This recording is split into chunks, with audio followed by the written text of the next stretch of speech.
अक्सर आपने देखा होगा, डेंगू, मलेरिया और टाइफाइड बुखार या कुछ अन्य बीमारियों के कारण शरीर के ब्लड में प्लेटलेट्स की संख्या में कमी होना पाया जाता है। तो आज हम खून में प्लेटलेट्स से संबंधित जरूरी जानकारी बताएंगे। इसके लिए वीडियो को पूरा देखें और चैनल को सब्सक्राइब जरूर कर लें। एक स्वस्थ व्यक्ति के शरीर में 5 से 6 लीटर खून होता है, जो मुख्यतः तरल पदार्थ, लाल और सफ़ेद रक्त कोशिकाओं के अलावा कई अन्य तत्वों से मिलकर बना होता है, जिनमें प्लेटलेट्स भी शामिल हैं। रेड ब्लड सेल्स यानी लाल रक्त कोशिकाएं पूरे शरीर में ऑक्सीजन को एक से दूसरी जगह ले जाने का काम करती हैं। इससे ही हमारे शरीर को एनर्जी मिलती है। सफ़ेद रक्त कोशिकाएं हमें इन्फेक्शन से लड़ने की ताकत देती हैं। प्लेटलेट्स को थ्रोम्बोसाइट्स भी कहा जाता है। हमारे ब्लड में छोटे और रंगहीन कोशिकाओं के टुकड़े को प्लेटलेट्स कहा जाता है, जो ब्लीडिंग को रोकने का काम करते हैं। आमतौर पर एक स्वस्थ व्यक्ति के 1 वर्ग मिलीलीटर रक्त में प्लेटलेट्स की संख्या 1.5 से 4 लाख तक होती है। इनका मुख्य कार्य चोट लगने पर खून के जमने की प्रक्रिया को तेज करके ब्लीडिंग को रोकना है।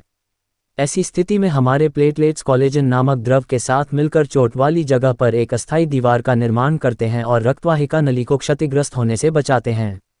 दरअसल प्लेटलेट्स बोन मैरो में मौजूद कोशिकाओं के काफ़ी छोटे कण होते हैं। ये ब्लड में मौजूद खास तरह के हार्मोन थ्रोम्बोपिटिन के कारण विभाजित होकर खून में मिल जाते हैं। प्लेटलेट्स की कमी से नुकसान। जब ब्लड में प्लेटलेट्स की संख्या कम हो जाती है तो उस स्थिति को मेडिकल साइंस की भाषा में थ्रोम्बोसाइटोपेनिया कहते हैं। अगर प्लेटलेट्स की संख्या 10,000 से कम हो जाए तो ब्लीडिंग की आशंका बढ़ जाती है। बहते बहते यह खून नाक या त्वचा से बाहर आने लगता है।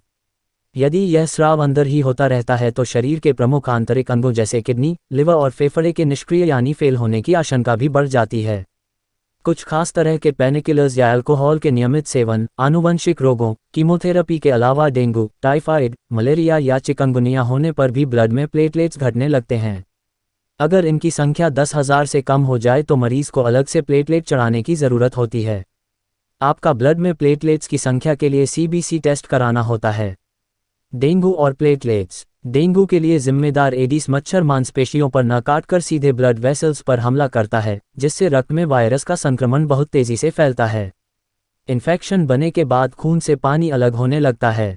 ब्लड के भीतर छोटे कणों के रूप में मौजूद प्लेटलेट्स की संख्या के कम होने के कारण खून का थक्का नहीं जम पाता।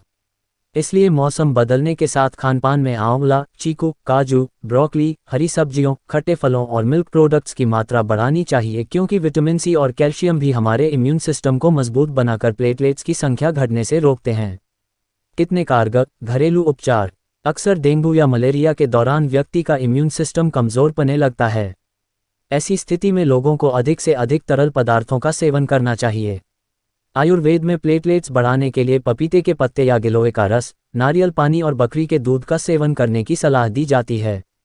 हालांकि इन चीज़ों में मौजूद तरल पदार्थों की वजह से मरीज की रोग प्रतिरोधक क्षमता निश्चित रूप से बढ़ती है, पर समस्या के उपचार के लिए केवल इन्हीं तरीकों पर निर्भर रहना सुरक्षित नहीं होता। राहत की बात यह है कि प्लेटलेट्स जिस तेज़ी से घटते हैं, वे वापस उसी रफ्तार से बढ़ भी जाते हैं। कुछ लोग बार बार प्लेटलेट काउंट करवा रहे होते हैं। अगर किसी व्यक्ति के ब्लड में इनका न्यूनतम काउंट 30,000 तक हो तो चिंता की कोई बात नहीं है।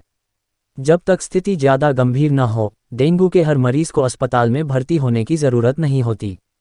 यदि डॉक्टर के सभी निर्देशों का पालन करते हुए तरल पदार्थों का पर्याप्त मात्रा में सेवन किया जाए तो स्वाभाविक रूप से प्लेटलेट्स की संख्या बढ़ जाती है, जिससे व्यक्ति शीघ्र ही स्वस्थ हो जाता है। अगर आप भी साइंस को समझते हैं तो चैनल को सब्सक्राइब करें और पेज को फॉलो कर लें।